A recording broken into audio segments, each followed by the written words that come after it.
Ja, u zwaar met de grut. Wij weten vanuit de wetenschap en de ecologie dat insecten het fundament van eigenlijk alles is. En als dat voortvalt, nou, dan dwaar ik net eens zien wat er dan gebeurt. Als eerste moet er sjoen worden naar het gebruik van gifboeten. Dat doen we omdat het voor het gemak is, omdat we ergens les van hebben en dan kan je dat op een snelle manier oplossen. Of omdat we er gewoon van afhankelijk binnen van het verdienen, van ons economisch model. En dan kan je net zo makkelijk zeggen van nou, we houden er nu nog mee op. Dan moet er ook een alternatief wezen. En voor het alternatief daar moeten we denk ik wat sneller rond innoveren. Een lietse innovatie is om meer bloemen in de eigen tuin te zetten. Maar om wat te verhoren onder wijze waarop uw eten nou produceren wordt, is volle meer nodig. Het is ook net zo dat de wetgeving die er nou luidt op dit moment de prikkels houdt om te zeggen van nou, we gaan verbreden.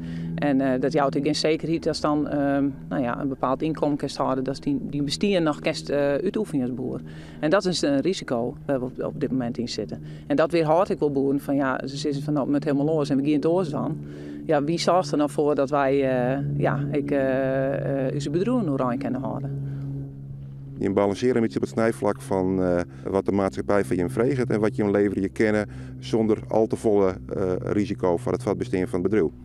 Ja, en dat zorgen wij ook wel. Hè. Ik als sector, we hebben de visie melkveehouderij en we hebben de ambitie plantgezondheid voor de akkerbouw.